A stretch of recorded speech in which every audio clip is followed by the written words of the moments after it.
Assalamu alaikum students, how are you? Hope you all are fine by the grace of Allah. Today we are going to study page number 21 till 27. We have a chapter, the one that got away. We are going to read this chapter. In this chapter we don't have to do any exercise. You just have to focus on pronunciation.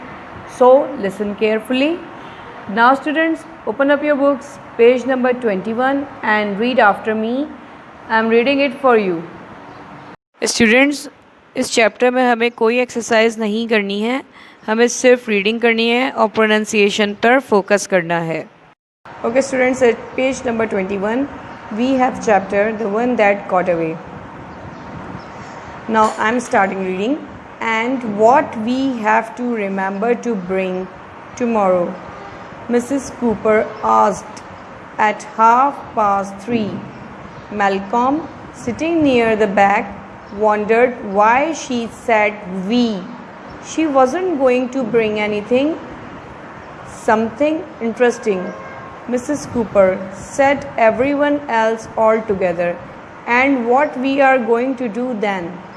Stand up and talk about it, Mrs. Cooper. So don't forget. All right, chairs on table. Goodbye class 4. Goodbye, Mrs. Cooper. Goodbye, everybody. It all came out ever so slow, like saying prayers in assembly. Amen, said Malcolm very quietly. Class 4 put its chairs on the table, collected. It's page number 22. Its coats and went home, talking about all the interesting things it would bring into school tomorrow. Malcolm walked by himself. Mrs. Cooper had first told them to find something interesting on Monday. Now it was Thursday and still he had not come up with any bright ideas. There were plenty of things that he found interesting, but the trouble was they never seemed to interest anyone else. Last time this had happened, he had, page number 23, we have moved on to page number 23. Brought along his favorite stone and shown it to the class.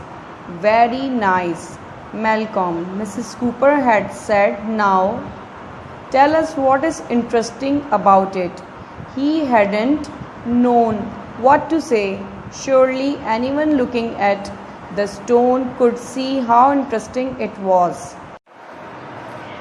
Mary was going to bring her gerbil. James, Sarah and William had loudly discussed rare shells and fossils, and the only spider in the world with 5 legs. It can't be a spider then, said David, who was eavesdropping. It had an accident, William said. Isabel wanted to bring her pocket calculator and show how it could write her name by punching in 738051 and turning it upside down. She did this every time, but still looked interesting. Malcolm could think of nothing. When he reached home, he went up to his bedroom and looked at the shelf where he kept important. Page number 24. Important things. His twig that looked like a stick insect, his marble that looked like a glass eye, the penny with a hole in it, and the twin jelly babies, one red, one green, and stuck together, back to back. He noticed they were now stuck to the shelf too. His stone had once been there as well, but after class 4 had said it was boring, he had put it back in the garden. He still went to see it sometimes. What he really needed was something that could move about.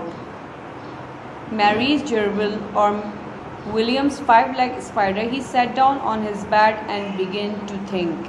On Friday, after assembly, class 4 began to be interesting. Mary kicked off with the gerbil that whirled round its cage like a hairy balloon with the air escaping.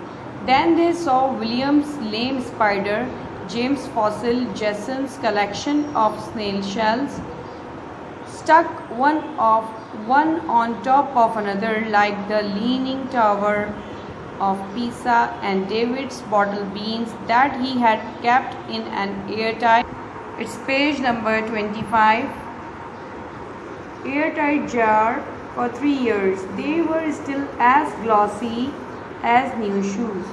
Then it was Malcolm's turn. He went up to the front and held out a matchbox. He had chosen it very carefully. It was a kind with the same label top and bottom, so that when you opened it, you could never be sure that it was the right way up. And all the matches fell out. Malcolm opened it upside down and jumped. Mrs. Cooper jumped too. Malcolm threw himself down on hands and knees and looked under her desk. "What's the matter?" Mrs. Cooper asked. "It's fallen out," Malcolm cried. "What is it?" Mrs. Cooper said, edging away. "I don't know. It's got 6 legs and sharp teeth and sort of frilly ginger eyebrows and stalks." He pounced. There it goes." "Where?" "Missed it," said Malcolm. "It's running under your chair, Mary." Mary squeaked and climbed on the table because she thought that was the right way to behave when creepy crawlies were about. "I see it," Jason yelled and jumped up and down. David threw a book in the direction that James was pointing, and James began beating the floor with a rolled up comic. "I got it, I killed it," he shouted.